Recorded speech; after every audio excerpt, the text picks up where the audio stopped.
نحمده ونستعينه ونستغفره ونعوذ بالله من شرور أنفسنا ومن سيئات أعمالنا من يهده الله فلا مضل له ومن يضلل فلا هادي له أشهد أن لا إله إلا الله وحده لا شريك له وأشهد أن محمدا عبده ورسوله أعوذ بالله من الشيطان الرجيم يا أيها الذين آمنوا اتقوا الله حق تقاته ولا تموتن إلا وأنتم مسلمون يا أيها الناس اتقوا ربكم الذي خلقكم من نفس واحدة وخلق منها زوجها وبث منهما رجالا كثيرا ونساء واتقوا الله الذي تساءلون به والأرحام إن الله كان عليكم رقيبا يا أيها الذين آمنوا اتقوا الله وقولوا قولا سديدا يصلح لكم أعمالكم ويغفر لكم ذنوبكم ومن يطع الله ورسوله فقد فاز فوزا عظيما أما بعد فإن خير الحديث كتاب الله وخير الهدي هدي محمد صلى الله عليه وسلم وشر الأمور محدثاتها وكل محدثة بدعة وكل بدعة ضلالة وكل ضلالة في النار. أيها الإخوة معاشر الحاضرين jamaah salat Jumat rahimani Allah wa iyyakum ajma'in. Belakangan ini kita masih ditakut-takuti. Bahkan di sebagian wilayah negeri kita masih merasa takut ketika hujan turun di tengah-tengah kita karena dampak yang akan mendatangkan mara bahaya ataupun malapetaka. Bagaimana Al-Quran dan Sunnah Rasulullah SAW menjawab permasalahan semisal ini? Dan Al-Quran berkata, salah satunya di dalam surah Ar-Rum ayat 48, di mana Allah Taala firmankan berkenaan dengan fenomena hujan.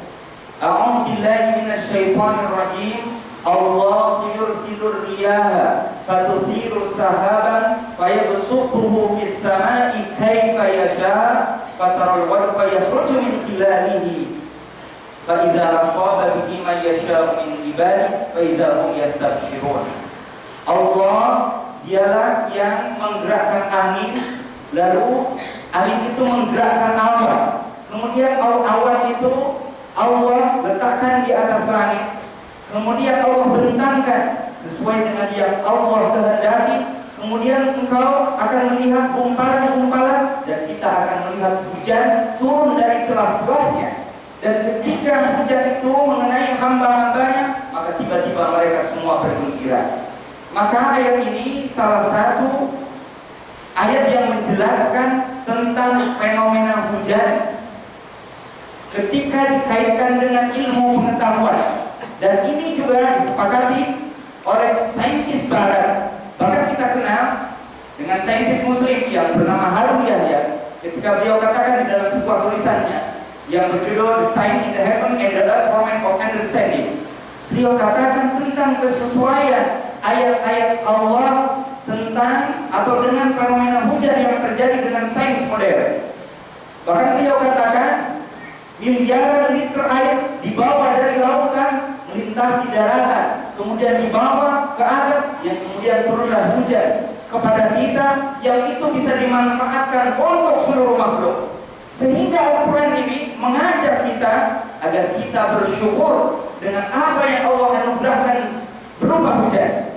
Di dalam surah Al-Waqiah, Allah Tabaraka wa Ta'ala firmankan, "Afara'aitumul ma'a alladzi tashrabun a antum anzaltumuhu minal muzni am nahnul munzilun law nasha'u ja'alnahu jajan falau la tashkurun." Apakah kalian tidak memperhatikan hujan yang kami turunkan kepada kalian? Kamikah yang menurunkan ataukah kalian yang menurunkan? Kalaulah kalian memperhatikan dan kalaulah aku berkehendak, niscaya hujan yang tawar itu kami jadikan menjadi asin.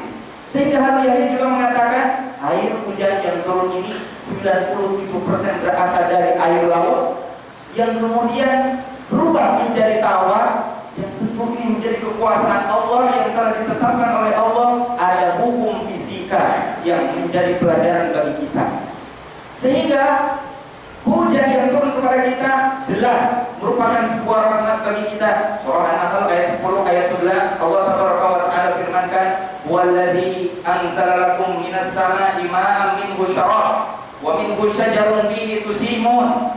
Ialah Allah Subhanahu wa Ta'ala yang telah menurunkan hujan kepada kalian, sebagiannya kalian untuk jadikan minum, sebagiannya untuk tumbuhan pepohonan, yang dengan itu kalian bisa mengembalakan ternak-ternak kalian, dan juga akan tumbuh buah-buahan, bahkan berbagai macam buah-buahan, dan itu menjadi pertanda ayat-ayat Allah bagi mereka yang berfikir. Memang pernah satu ketika Rasulullah SAW ketika hujan akan turun, nampak kekhawatiran dari wajah Rasulullah SAW. Namun ketika itu Aisyah radhiyallahu anha bertanya, "Wahai Rasul, kenapa ketika rahmat Allah akan turun, hujan akan tiba di tengah kita, engkau menunjukkan kekhawatiran yang begitu sangat?" Maka Aisyah radhiyallahu anha dan Rasulullah SAW juga menjawab, "Ya Aisyah, ma yu'amminuni ayyakuna fihi adab." Wahai Aisyah, bisa jadi apa yang menurut orang ini adalah sebuah rahmat bagi kita, itu ternyata menjadi sebuah adab dan malapetaka bagi kita. Karena ada umat terdahulu di mana mereka melakukan kekufuran, kefasikan, kemaksiatan. Bahkan mereka berkata, "Hadza 'alimun firuna," wah, hujan akan turun di tengah-tengah kita. Mereka bahagia, namun ternyata yang diturunkan adalah adab dan malapetaka. Namun ketika hujan telah turun, Rasulullah SAW barulah menampakkan wajahnya yang begitu ceria, bahkan mengeluarkan sebagian anggota tubuhnya mengenai air hujan itu. Kemudian ketika ditanya, "Apa ini wahai Rasul?" "Hada hadisu ahdi min Rabbi." Ini adalah rahmat yang baru saja Allah turunkan kepada kita, sehingga menjadi dalil bahwa ketika hujan baru turun, disunahkan untuk mengenakan tangan kita atau sebagian tubuh kita pada air hujan itu dalam rangka mengambil berkah. Bahkan Rasulullah SAW berdoa, sebagaimana hadis yang dikeluarkan Al-Bukhari, berdoa kepada Allah, "Allahumma shayyiban nafi'ah, Allahumma shayyiban nafi'ah." Ya Allah, turunkan hujan yang bermanfaat bagi kami. Sehingga ini menjadi pelajaran besar bagi kita ketika hujan. Bukan lantas kemudian kita mengatakan perkataan-perkataan yang seakan tidak ikhlas, tidak ridha terhadap ketetapan Allah Subhanahu wa Ta'ala. Adalah benar memang di tengah-tengah kita hujan saat ini kadang menjadi sebuah hal yang sangat menakutkan, dan itu juga pernah terjadi di zaman Rasulullah SAW. Pernah satu ketika Rasulullah SAW sedang berkhutbah, kemudian ada seorang laki-laki masuk. Dia berkata, "Wahai Rasul, qad halakatil mawash wa anqatis subul." Wahai Rasul, peternakan atau ternak kami telah mati, tanah-tanah retak sulit untuk dilewati. Berdoalah kepada Allah agar Allah menurunkan hujan.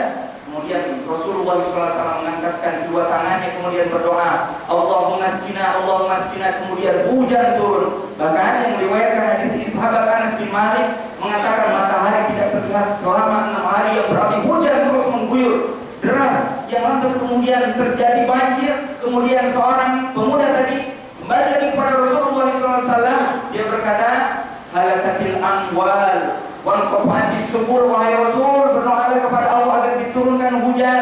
Ternyata telah hancur peternakan kami dan juga telah hancur harta-harta kami. Pada Allah yumsikha, berdoa kepada Allah agar menahannya. Maka Rasulullah SAW berdoa dengan doa ini, "Allahumma hawalaina wa la alaina, Allahumma alal akam wa ziraba wa butunil awdiyati wa manabitis syajar." Ya Allah, turunkanlah hujan di sekitar kami, tapi bukan pada diri kami yang membahayakan kami. Ya Allah, turunkanlah hujan di gunung-gunung, di lembah-lembah, di bukit-bukit, atau di tempat tumbuhnya pepohonan. Maka Ibnu Daqqaiq mengatakan bahwa ini menjadi dalil bahwa ketika banjir atau ketika seseorang bahkan ketika kehujanan di jalanan, sedangkan dia ada keperluan yang sangat penting, kemudian dia tidak bisa berhenti dulu, agar hujannya ditahan, disyariatkan atau disunnahkan membaca doa ini agar hujannya bisa ditahan untuk sementara, atau setidaknya membaca Allahumma hawalaina wala alaina. Namun ternyata ketika ada seseorang berkata, "Saya pernah mengamalkan hadis ini, saya pernah mengamalkan doa ini, kok hujannya nggak reda-reda, malah ternyata makin deras." Maka kita katakan, "Ad-doa huwa ibadah." Doa itu adalah ibadah. Ingat bahwa bukan paling penting adalah kita mengamalkan cara, mengamalkan proses. Apalah artinya tujuan tercapai kalau dia melakukan atau mendapatkan tujuan itu dengan cara yang tidak benar. Sebagaimana seseorang berkata, kesuksesan itu bukan dilihat setelah dia sukses, melainkan kesuksesan itu dilihat proses menuju kesuksesan itu sendiri. Apalah artinya kita berniat untuk beribadah kepada Allah Subhanahu wa taala, mengaku bahwa dia cinta kepada Rasulullah SAW, namun ternyata tidak dilakukan dengan cara yang benar. Sehingga ini menjadi sebuah akidah, menjadi sebuah konsep bagi kita bahwa kita disyariatkan untuk berdoa ketika hujan atau ketika banjir dengan doa tadi. Adapun ketika hujan itu tidak reda, maka kita sudah mendapatkan pahala dari sebab membaca doa tersebut dan dari menghidupkan sunnah Rasulullah SAW. Sehingga kita tidak lagi mengatakan bahwa ini hujan yang akan sangat membahayakan, ini hujan sebagai malapetaka yang akan menjadikan kita payah dan susah. Namun kita mengambil pahala dari sebab hujan yang Allah turunkan kepada kita, kendati pun banjir melanda kita. Aku qauli hadza fastaghfirullah li wa lakum.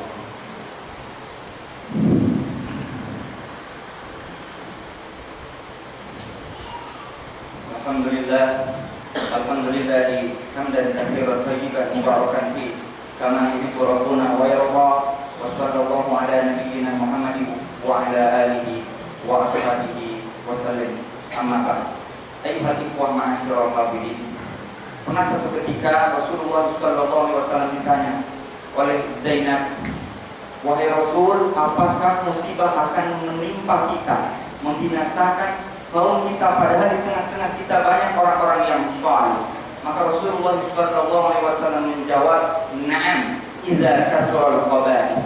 Ya, petaka akan tetap menimpa kalian sekalipun di tengah-tengah kalian banyak orang-orang yang saleh. Ketika khaba'is itu masih terjadi, ketika kefasikan, ketika kemaksiatan, bahkan kesyirikan masih merajalela. Sehingga di dalam Islam, jangankan hujan yang tadinya menjadi sebuah rahmat bagi kita, harta, kedudukan, pangkat dan jabatan awalnya menjadi sebuah nikmat bagi kita. Namun ketika kita tidak bersyukur kepada Allah, seluruhnya hilang menjadi sebuah azab dan malapetaka. Begitulah kita ketika Allah menurunkan rahmat dari langit bagi kita, namun apa yang kita naikkan ke atas langit? Kita tidak hanya bisa melihat dari sisi kauniyah, sebab akibat saja. Banjir ini kan disebabkan karena gagalnya membangun tanggul ini, tanggul itu, karena banyaknya bangunan di sana dan di situ. Kita tidak lihat dari sebab itu saja. Memang itu adalah bagian daripada sebab, tetapi ada yang jauh harus kita akui di belakang layar yang menyebabkan itu semua terjadi. Dosa, kemaksiatan yang kita lakukan, kita kerjakan, yang kadang kita enggan untuk mengakuinya. Sehingga ketika kita melihat malapetaka melanda kita, kita berintrospeksi diri kepada kita semuanya. Adakah kita banyak melakukan ketaatan kepada Allah, atau justru banyak melakukan dosa dan kemaksiatan kepada Allah Subhanahu wa taala? Mudah-mudahan menjadi sebuah introspeksi bagi kita, dan kita mengucapkan dengan kata-kata yang baik ketika hujan turun di tengah-tengah kita, dengan doa yang tadi disunnahkan dan dicontohkan oleh Rasulullah SAW. Allahumma sholli wa sallim wa barik ala Muhammad wa ala ali Muhammad kama shallaita ala Ibrahim wa ala ali Ibrahim fil alamin innaka Hamidum Majid. Wa barik ala Muhammad wa ala ali Muhammad kama barakta ala Ibrahim wa ala ali Ibrahim fil alamin innaka Hamidum Majid. Allahumma ighfir lil mu'minin wal mu'minat wal muslimin wal muslimat al ahya'i minhum wal amwat. Rabbana zalamna anfusana wa illam taghfir lana wa tarhamna lanakunanna minal khasirin. Rabbana atina fid dunya hasanah wa fil akhirati hasanah wa qina adzabannar.